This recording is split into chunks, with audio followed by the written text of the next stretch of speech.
Então, estamos aqui. 9. O papel de espelho da mãe e da família no desenvolvimento infantil.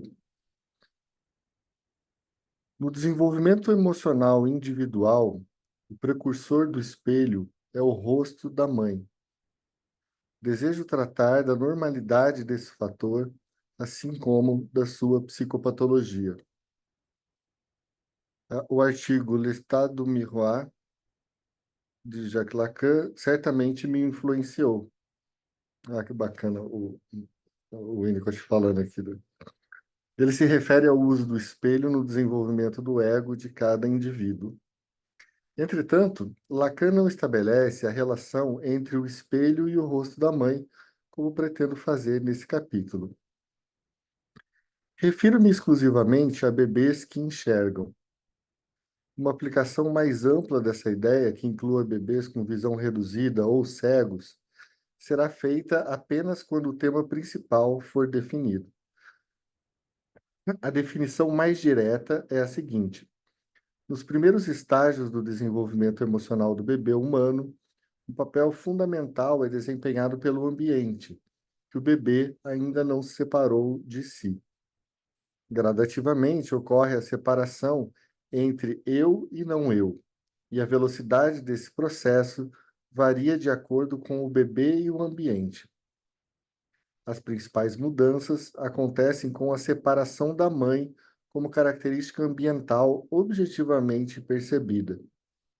Se ninguém está presente para ser a mãe, a tarefa de desenvolvimento do bebê se torna infinitamente mais complicada. Deixe-me simplificar a função do ambiente e afirmar em poucas palavras que ela envolve: 1. Segurar. 2. Manusear. 3. Apresentar objetos. O bebê pode reagir a essas provisões ambientais, mas o resultado nele é a máxima maturação pessoal. Nesse estágio, ao usar a palavra maturação, pretendo incluir os diversos significados de integração, assim como a inter-relação psicossomática e a relação de objeto. Um bebê é segurado e manuseado satisfatoriamente. Quando isso se torna uma obviedade, ele é posto em contato com um objeto de uma maneira que não viola sua legítima experiência de onipotência. Como resultado, pode usar o objeto e sentir que se trata de um objeto subjetivo, criado por ele próprio. Tudo isso faz parte do início da existência e surgem então as imensas complexidades que caracterizam o desenvolvimento emocional e mental do bebê e da criança. Então, em momento algum, o bebê olha em volta. O bebê que mama nem sempre olha para o seio. É mais provável que olhe para o rosto. Mas o que ele vê ali? Para responder a essa pergunta, devemos recorrer a nossas experiências com pacientes psicanalíticos que se reportam a fenômenos muito primários e que conseguem verbalizá-los, quando acreditam que isso é possível, sem atentar contra a delicadeza desse estágio pré-verbal, não verbalizado e não verbalizável, a não ser talvez por meio da poesia. O que o bebê vê quando olha para o rosto da mãe, creio que, em geral, ele vê a si mesmo. Em outras palavras, a mãe olha para o bebê e a aparência da mãe se relaciona com o que ela vê ao olhar para o bebê. É fácil compreender isso como algo evidente. Porém, peço que não tomemos como evidente o cuidado que a mãe dedica naturalmente ao bebê. Para expressar o que quero dizer, vou diretamente ao caso do bebê cuja mãe reflete o próprio humor, ou pior, a rigidez das próprias defesas. Em um caso como esse, o que o bebê vê? Obviamente, não há nada a ser dito sobre as ocasiões isoladas em que a mãe não pôde responder. Entretanto, Muitos bebês vivem a experiência prolongada de não receber de volta aquilo que dão. Eles olham, mas não veem a si mesmos, e isso traz consequências. Em primeiro lugar, a capacidade criativa desses bebês começa a se atrofiar e, de algum modo, eles buscam em seu entorno outras formas de conseguir que o ambiente lhes devolva algo de si. É possível que consigam fazer isso por outros métodos, e crianças cegas precisam refletir-se por meio de outros sentidos que não a visão. De fato, uma mãe cujo rosto se encontra imóvel pode reagir de alguma outra maneira. A maioria das mães consegue responder quando o bebê está em apuros, está agressivo, e especialmente quando ele se sente mal. Em segundo lugar, o bebê se acostuma com a ideia de ver o rosto da mãe sempre que olha para ela. O rosto da mãe deixa, então, de ser um espelho. Assim, a percepção ocupa o lugar da apercepção, ocupa o lugar do que poderia ser o começo de uma troca significativa com o mundo, um processo de mão dupla, no qual o autoenriquecimento se alterna com a descoberta de sentido no mundo das coisas vistas. Naturalmente, existem fases intermediárias nesse esquema. Alguns bebês não perdem por completo a esperança, estudam o objeto e fazem todo o possível para ver nele algum significado que encontrariam se pudessem senti-lo. Atormentados por esse fracasso materno relativo, alguns bebês estudam a feição variável da mãe, tentando prever seu humor da mesma maneira que nós estudamos o clima. O bebê aprende rapidamente a fazer previsões. Este é um bom momento para esquecer o humor da mãe e ser espontâneo. Mas a qualquer momento seu rosto ficará imóvel, ou seu humor será dominante. E minhas necessidades pessoais deverão sair de cena, pois, do contrário, meu self central poderia ser afrontado. Imediatamente depois disso, na direção da patologia, encontra-se a previsibilidade, que é inconsistente e força o bebê aos limites de sua capacidade de antecipar acontecimentos. Isso representa a ameaça do caos, levando-o a organizar sua retirada ou a olhar apenas para perceber como forma de defesa. Um bebê criado dessa maneira crescerá confuso em relação a espelhos e com o que eles podem oferecer. Se o rosto da mãe não reage, então o espelho é uma coisa visível, mas onde não se enxerga nada. Já faço comentário, tá, gente? Vamos indo aqui. Para voltar à progressão normal dos acontecimentos, quando uma moça comum examina o próprio rosto no espelho, ela se assegura de que a imagem da mãe está lá e de que a mãe pode vê-la, e está en rapport com ela. Quando, em seu narcisismo secundário, meninas e meninos olham em busca da beleza e procuram se apaixonar, já existem evidências do surgimento de dúvidas no que se refere ao amor e ao cuidado contínuos da mãe. Então, o homem que se apaixona pela beleza é muito diferente do homem que ama uma moça e sente que ela é bonita e consegue enxergar o que existe de belo nela. Tentarei não insistir demais em minha ideia, mas darei alguns exemplos que permitam ao leitor elaborar o conceito que estou apresentando. Exemplo 1. Primeiro, gostaria de relatar o caso de uma mulher conhecida minha que se casou e criou 3 filhos saudáveis. Ela também apoiava muito o marido, que tinha um trabalho criativo e importante. Porém, nos bastidores, essa mulher sempre esteve perto da depressão. Ela causou sérios danos à vida conjugal porque acordava todas as manhãs em desespero e não conseguia fazer nada para impedir essa situação. A resolução da depressão paralisante chegava todos os dias quando finalmente era a hora de se levantar. E depois de se lavar e se vestir, ela dava um jeito na cara. Nesse momento, ela se sentia reabilitada e conseguia encarar o mundo e as responsabilidades familiares. Essa pessoa, excepcionalmente inteligente e responsável, acabou por reagir a um infortúnio, desenvolvendo um estado depressivo crônico que, por fim, se transformou em um distúrbio físico crônico e incapacitante. Vemos aqui um padrão recorrente e fácil de reconhecer nas experiências sociais e clínicas de todos nós. O que esse caso ilustra é um simples exagero do que é normal. O exagero consiste em chamar a atenção do espelho e receber sua aprovação. Essa mulher teve que ser sua própria mãe.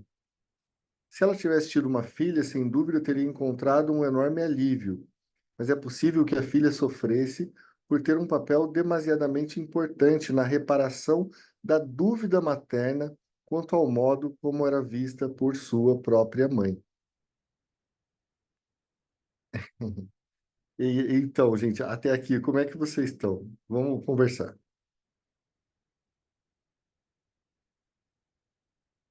O papel de espelho do rosto da mãe e suas vicissitudes. Não sei se eu entendi bem, mas então, se a mãe manifesta expressões faciais com esse bebê, interage com ele nesse momento que ele está olhando para a mãe, né? Uhum. E mesmo sem ter essa imagem nítida, mas essa movimentação parece que desperta no bebê alguma coisa, né? Há um interesse, né? Assim, causa um interesse de interação nesse bebê com a mãe. Ai, não sei se entendi direito, professor. Foi meio confuso esse pedaço. É assim, a gente tem que pensar o seguinte, a ideia do espelho, né? A gente pode pensar literalmente num espelho, né? Quando você vê que as mudanças nas suas expressões são refletidas na imagem. Mas a gente pode pensar, por exemplo, no rosto das pessoas com quem a gente se relaciona. Então, esse rosto, ele vai formando parte do ambiente. Por quê? Porque o que está acontecendo com você, então, por exemplo, imagine o bebê que está com sono e olhando para a mãe, ou com fome e olhando para a mãe. Ele entende que essa mãe, através de um movimento empático, muda a maneira como está olhando para o bebê. Então, o bebê ele consegue, de certa forma, integrar aquele sentimento, não é? Que, enfim, aquilo que está acontecendo no momento, porque ele começa a entender que as coisas vão sendo mais ou menos predizíveis, não é? Ou seja, aquele rosto da mãe representa e reage aos estados do bebê. O problema é quando o rosto da mãe não reage aos estados do bebê. Entende? Então, essa empatia da mãe serve para que o bebê consiga. E claro, a mãe faz isso naturalmente, ela não precisa pensar para fazer isso. Mas é que imagine, por exemplo, uma mãe deprimida. Aquela mãe que, no fundo, ela só quer. Ai, ela quer se livrar daquele bebê porque ele só está enchendo o saco e ela não vale nada, e aquelas coisas que as pessoas que estão deprimidas estão pensando. Isso vai ter impactos no bebê, não é? Porque, naturalmente, a variação dos estados do bebê não vão ser sentidos no olhar da mãe.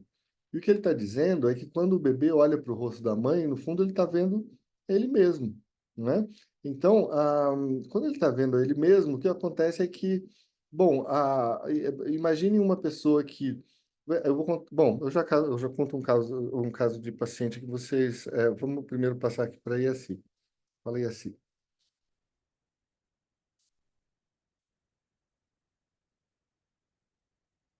Botãozinho aqui, eu só péssimo para esse negócio. Eu estava lembrando que no Nota sobre a Criança, o Lacan fala da função da mãe, que é de ter esse interesse particularizado, de fazer alguma coisa acontecer no filho, né? De criar alguma coisa, de trazer alguma coisa. E daí eu fiquei pensando nessa questão do olhar que olha para o filho com um interesse particularizado, de fazer com que aquilo aconteça, com que aquela criança aconteça. Isso, perfeitamente. Exatamente isso. Provavelmente o Winnicott está se referindo aqui ao texto do Estádio do Espelho, né? Que é um texto assim, esquemático e tal, né? Para a gente que conhece o Lacan, a gente entende que quando a gente está lendo isso, a gente já deve imaginar que ele está metaforizando uma série de coisas, mesmo que ele nunca fale o quê e tal. Mas a gente entende, né? É isso mesmo. E esse interesse, não é? Esse interesse pela criança, como você está falando, é exatamente isso, não é? A ideia de que há ali uma conexão emocional e que essa conexão afetiva, né? Na verdade, essa conexão afetiva faz então com que o bebê comece a criar um senso do que é um rosto. Porque imaginem só, nós temos uma coisa interessante, né, gente? A gente se reconhece uns aos outros, sobretudo pelo rosto, né? O rosto é aquilo que nos dá uma sensação de self, né? Enfim, no final das contas, até na própria carteira de identidade que a gente tem, o que que a gente tem lá? Uma foto do nosso rosto. Então, para nós, não é diferente de outros animais que talvez é, é, se reconheçam pelo cheiro ou qualquer coisa assim, para nós a visão do rosto é uma coisa muito importante, até porque a visão do rosto, ela não diz só para nós que tem alguém lá, que tem um outro lá e que a gente conhece ou não conhece. O rosto diz também sobre o que vai acontecer. Por exemplo, uma pessoa que está com um rosto de raiva é diferente da mesma pessoa com um rosto tranquilo, não é? Então, aquilo, o bebê, ele vai constituindo a ideia de que, bom, no outro, esses estados são perceptíveis através do rosto, mas ele vai entendendo que o seu próprio rosto também tem essas características.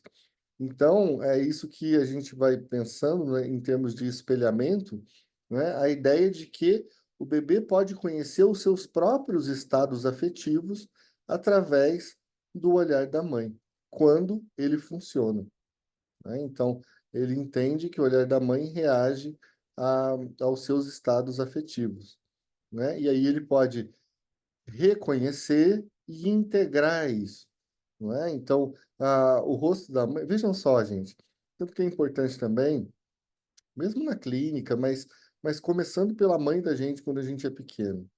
Não tem aquela história de, poxa, eu olhava para minha mãe e ela tinha um olhar que me deixava gelado quando eu fazia alguma coisa, né? Eu morria de medo. Ou olhava para minha mãe e me sentia confortável porque era um olhar assim benevolente, não é? Então, a gente, através dos olhos do olhar do outro, consegue ir reconhecendo a realidade. E aí a gente pode puxar um pouquinho, não é, para, por exemplo, para a teoria social. Como é que é?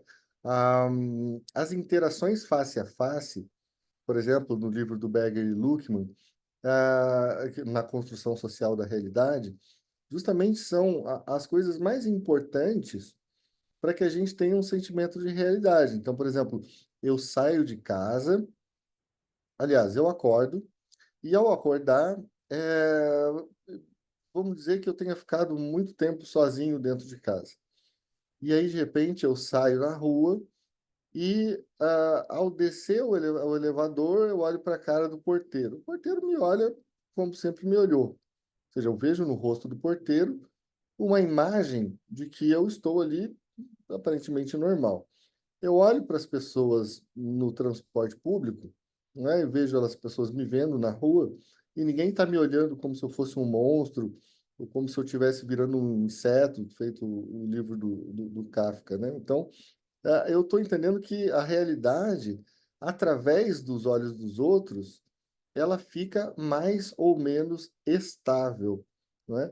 Imagine, então, que esse outro com o qual eu convivo, não é? Imaginando que não é só a mãe, mas todas as pessoas com quem você convive, começam a ter uma questão estranha de rosto. As pessoas sejam sempre esquisitas. Você tá com dor, mas a pessoa tá lá gritando porque, enfim, o marido e a mulher lá, o pai e a mãe estão se matando, né? Ou porque a mãe está deprimida, ou se não acontece de eles viverem num ambiente coletivo em que todas as pessoas têm um olhar que não reage, ou que reage demais e de uma forma que é incompreensível, de uma forma que é difícil de integrar. Então, o rosto como espelho começa a falhar. E falha, então, a construção da própria rostidade. E falha, então, a possibilidade de construção de um self que seja um lugar seguro e possível de você, então, incorporar qualidades, certo? A gente tem, gente, para quem atende adolescente, não é? Uma coisa que é muito importante, que é a ideia do rosto do adolescente. Vocês já viram? O adolescente fica muito tempo na frente do espelho, né? E fica tentando, enfim, se entender, entender as diferentes possibilidades de expressão, até porque agora o adolescente ele não está preocupado tanto com, claro, com o olhar do outro, sim, mas com o olhar do outro a partir da maneira que ele emite sinais através do próprio rosto. Então, eles ficam estudando o próprio rosto. Esse estudo do próprio rosto é muito importante. Bom, mas, por exemplo, eu tenho uma paciente adolescente que a questão dela é que ela se olha no espelho e ela se vê monstruosa. Ela é linda. É engraçado, né? Porque às vezes você dá vontade de falar para os pacientes, poxa, mas você é linda. Mas ela se vê monstruosa. Por quê? Porque a visão do espelho dela é fragmentada. Então ela vê ela como se ela juntasse diferentes takes, não é, do rosto e montasse uma imagem que é uma imagem toda desalinhada, toda desconfigurada.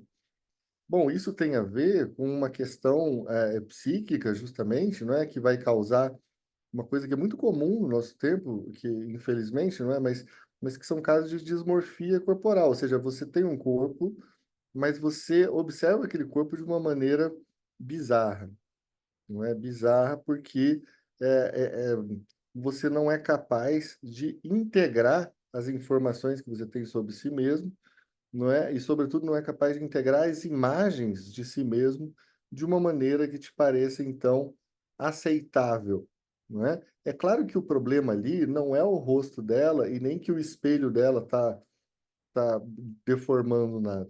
O que está deformando o rosto dela? Bom, está deformando o rosto dela a própria fantasia dela, né?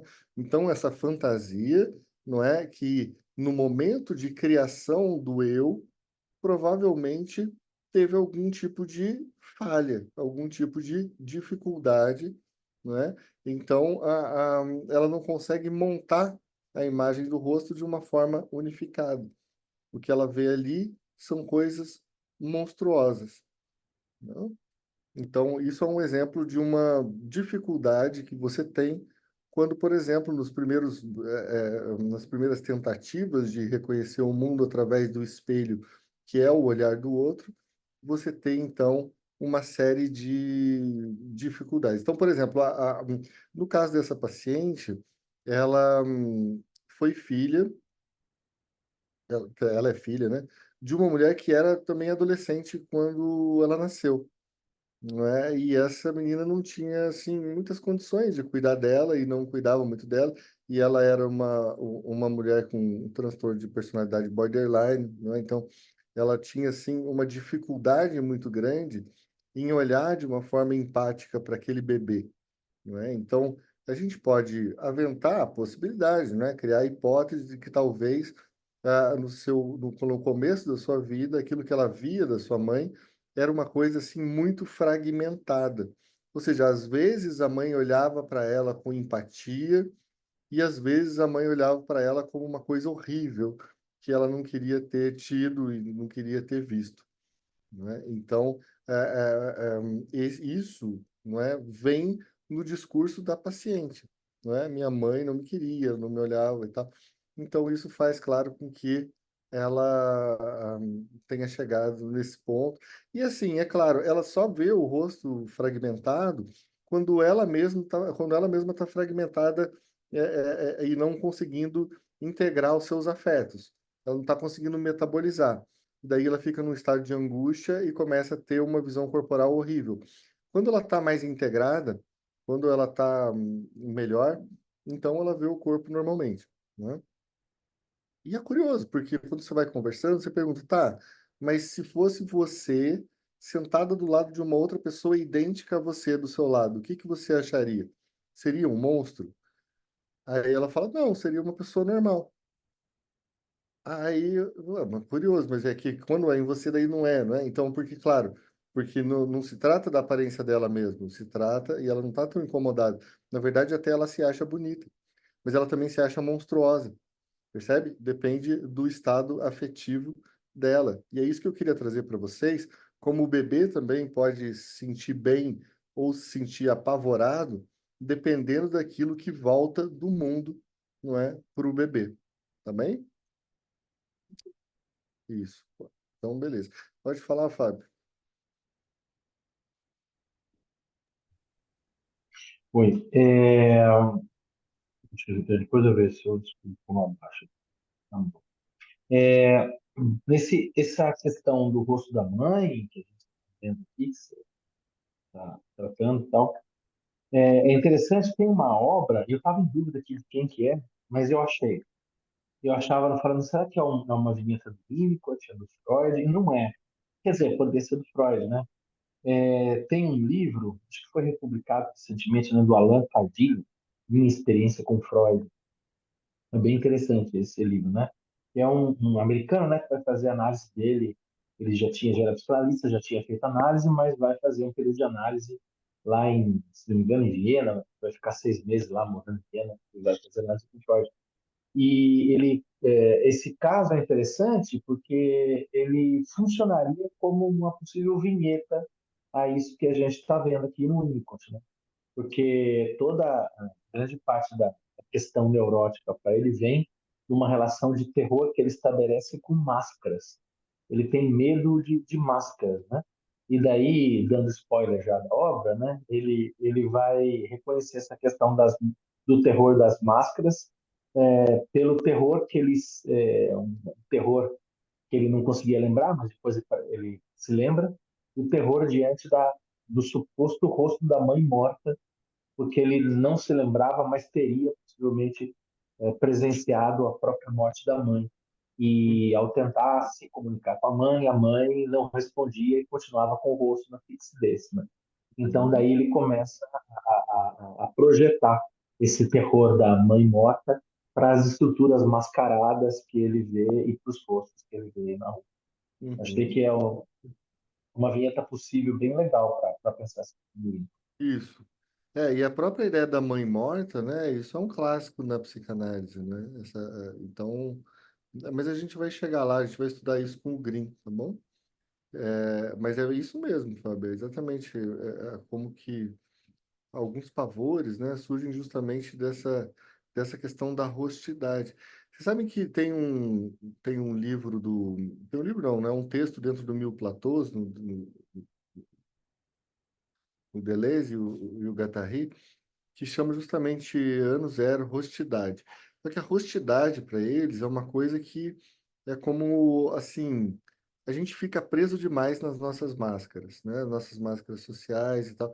Então ele está falando de um momento em desconstruir, em desfazer.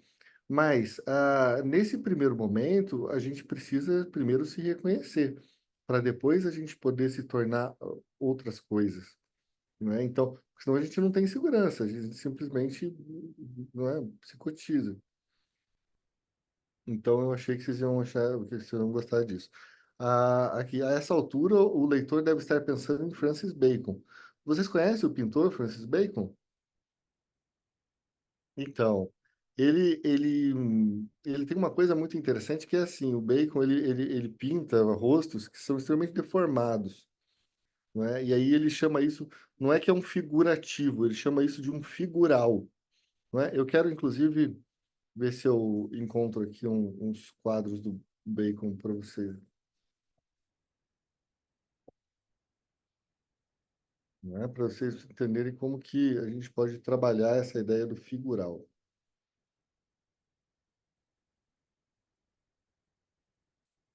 Pronto. Então, primeiro eu vou ler a parte do texto que vocês estão vendo aqui, e aí eu vou mostrar as imagens. Então, A essa leitura, a essa altura, desculpa, o leitor deve estar pensando em Francis Bacon. Não me refiro aqui ao que Bacon disse. Um rosto bonito é um elogio silencioso. E a melhor parte da beleza é aquela que uma imagem não é capaz de expressar. Mas ao artista exasperante, habilidoso e desafiador, que é nosso contemporâneo e que pinta incontáveis rostos humanos significativamente distorcidos. Do ponto de vista desse capítulo, o Francis Bacon de hoje vê a si mesmo no rosto de sua mãe, mas com alguma particularidade nele ou nela que enlouquece tanto o pintor como a todos nós. Nada sei a respeito da vida privada desse artista, e só o cito porque ele se impõe em qualquer debate atual sobre o rosto e o self. Para mim, os rostos de Bacon parecem estar muito afastados da percepção do real. Quando ele olha para os rostos, tem uma impressão de que se esforça dolorosamente para ser visto, o que está na base do olhar criativo.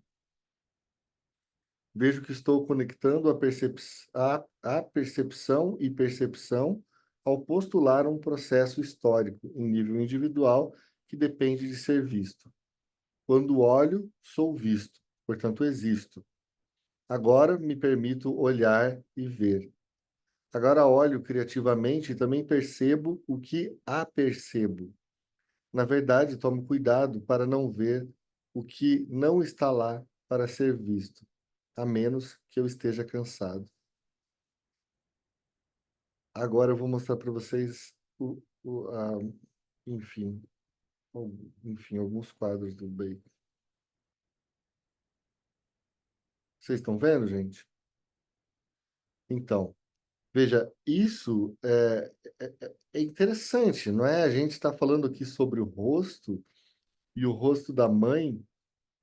Bom, o Bacon olha para as pessoas e aí ele vê algo a mais, ele consegue representar algo a mais, algo de distorção, algo de monstruoso, muito perto de algo que eu suponho, né, que eu imagino que aconteça com essa minha paciente, por exemplo, né? Que ela vê um rosto distorcido e monstruoso. Ela fala que ela tem pena das pessoas que precisam conviver com ela por ter uma pessoa que tem um rosto tão monstruoso, né? Então, é curioso pensar como que essa ideia do olhar da mãe, o rosto da mãe, enquanto espelho, demonstra aquilo que é o rosto para o bebê. Agora, veja, imagine no começo da nossa história, quando a gente não sabe ainda a diferença entre nós mesmos, e o mundo, não é? Aí a gente começa a perceber determinadas formas. E aí essas formas, elas vão, enfim, ser diferentes em cada uma das pessoas, o que faz com que a gente consiga reconhecer, essa é a mãe, essa é a babá, esse é o pai, ou seja, os rostos são diferentes. Mas, acima de tudo, o bebê começa a pensar, bom, esse sou eu, não é? E esse eu, que é um eu imaginário, não é? É um eu imaginário, é um eu que pode ser completamente distorcido, porque esse eu é um eu construído afetivamente.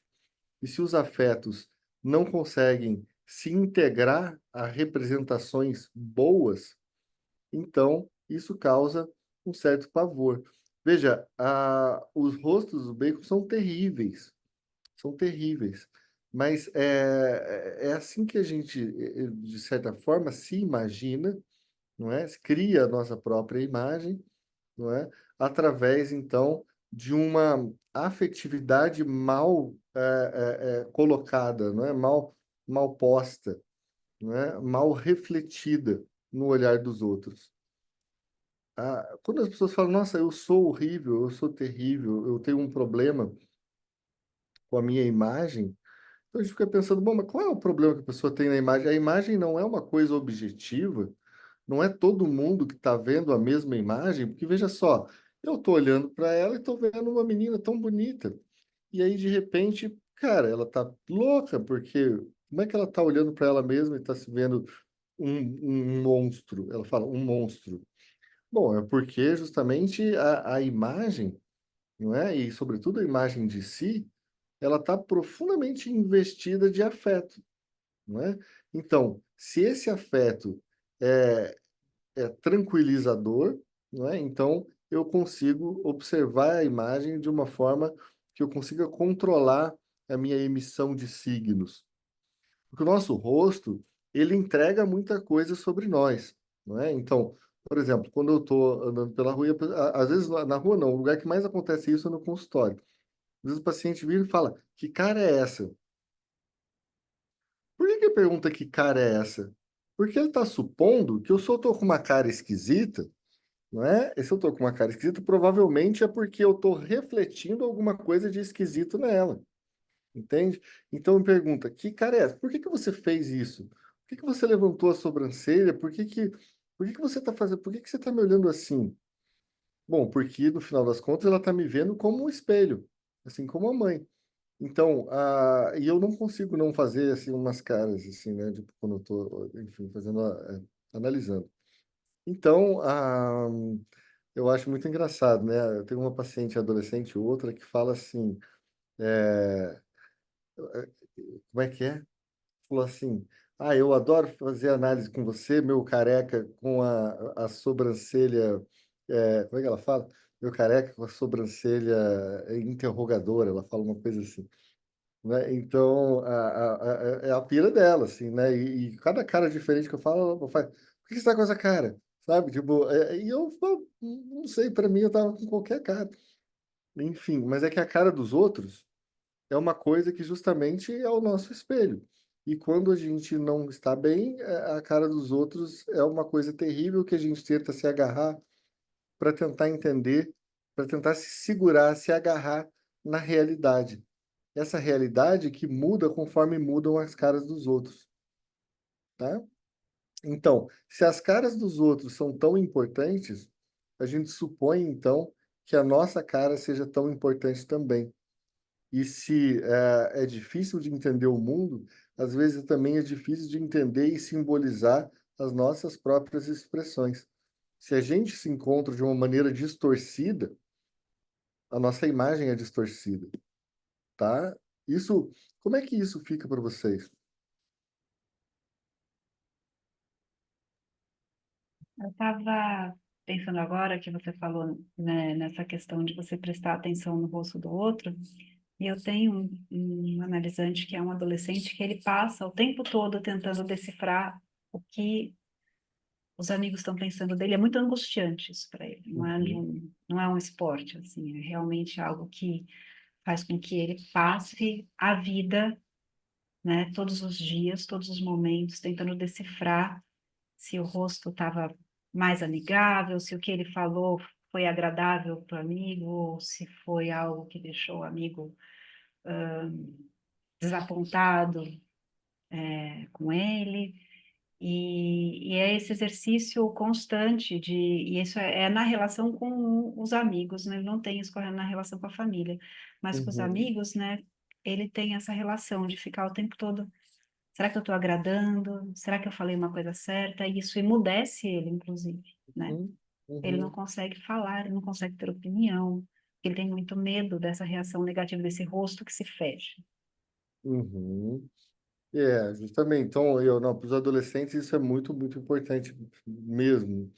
E a questão é que fica difícil para o adolescente, ainda mais que o rosto dele está mudando o tempo todo de verdade mesmo. Então ele saiu de um rostinho de criança e aí de repente era um rosto que não era mais, imagina um pré-adolescente.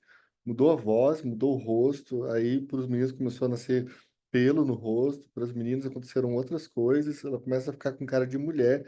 E aí, de repente, aquilo que tem de mulher, por exemplo, no rosto da menina, parece uma coisa monstruosa, mas não porque se fosse uma amiga dela com aquela cara ela seria feia, não. É porque aquele rosto está deformando de fato aquilo que ela conhecia dela mesma. Então está deformando, tá de fato deformado. Se você pegasse a cara de uma criança que está acostumada com a carinha dela e colocasse o rosto, não é, de uma outra forma, você falaria, mano.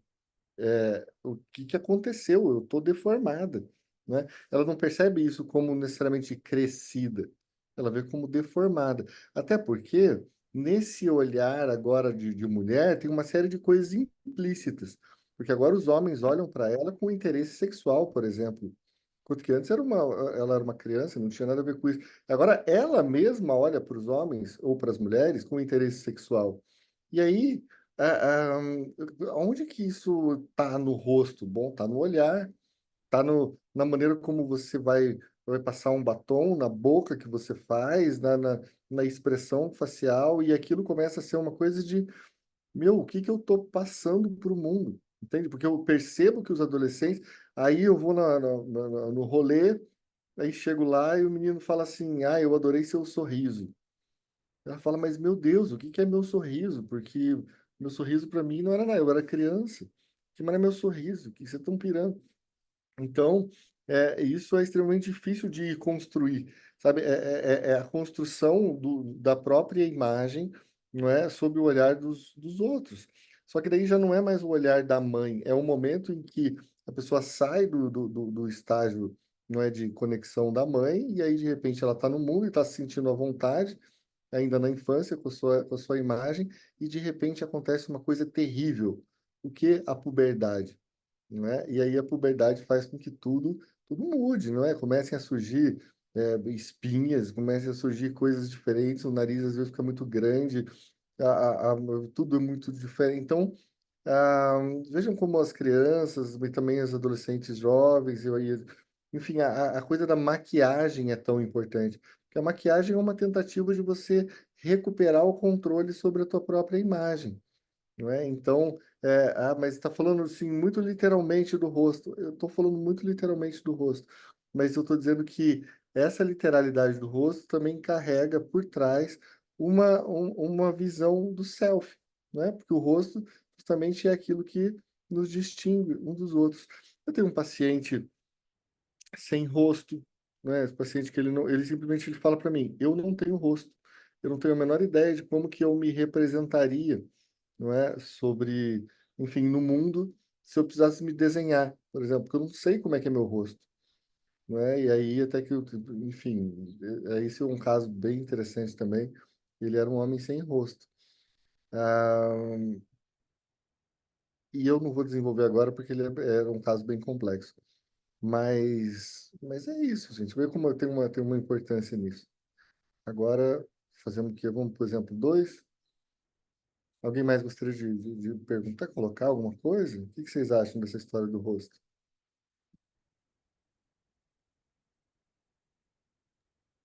Sobre essa questão da rostidade, estava pensando aqui, né? O símbolo do teatro grego são as máscaras, né? De sorriso e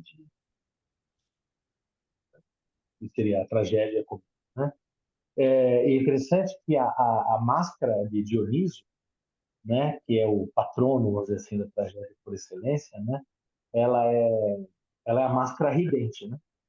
Só que ela é ridente e os olhos de Dionísio costumavam ser representados com, dentro dos olhos de Dionísio, a face da Górgone, que é a Uhum, Medusa, que é o uhum, terror trágico.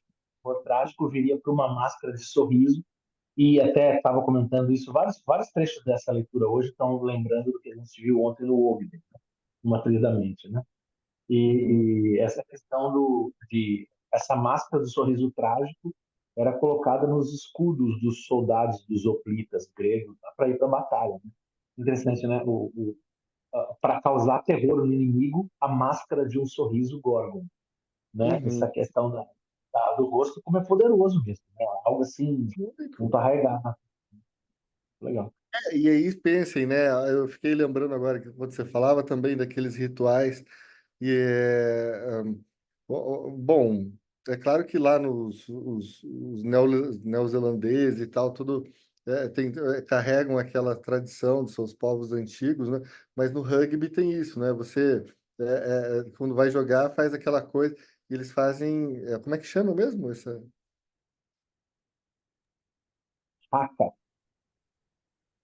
né? Ah, Aqui para Lucas isso, esse eles fazem coisa assim, terrível. Isso, mas aí a gente fica pensando, tá, e ainda tem uma coisa engraçada, né? Na infância de todos nós, né? Como, eu não tenho medo de careta. Da língua, né?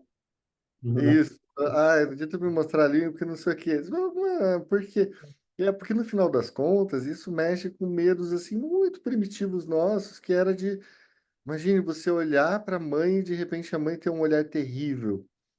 Bom, isso não significa que a mãe é terrível, significa que você é terrível, entende? Aquele E aí você, personagem do terror, o Leatherface, que ele pega rosto de pessoas e costura e faz o rosto para si, que é citado no Silêncio dos Inocentes também, também, ou se né? não, mesmo um rosto bobo demais, né? Que eu acho aquela máscarazinha do pânico, né?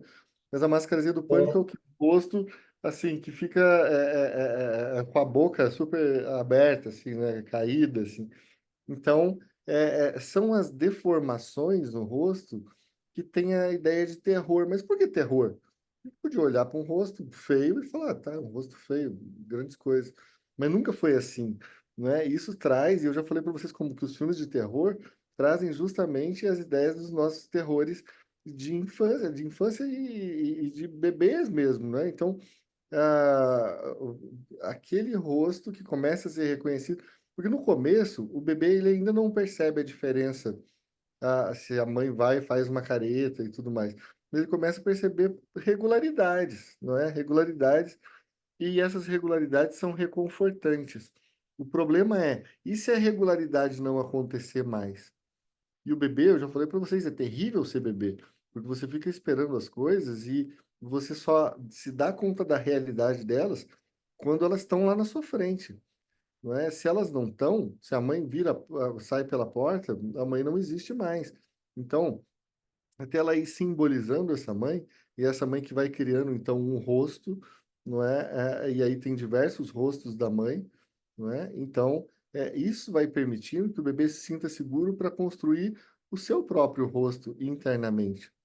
E quando a gente fala de rosto, a gente pode ampliar essa ideia para a face a que a gente apresenta para o mundo, não é? Não só a face essa do rosto, mas a nossa parte que se apresenta para o mundo, né? A nossa interface com o mundo, né? Até essa ideia de interface tem a ver com isso, não é? Então, a face é sempre uma interface, né? E aí é que se apresentam assim os pavores, porque se as coisas não andam bem, se as coisas não estão organizadas, a interface é terrível, o mundo é terrível, o ambiente é terrível, não é?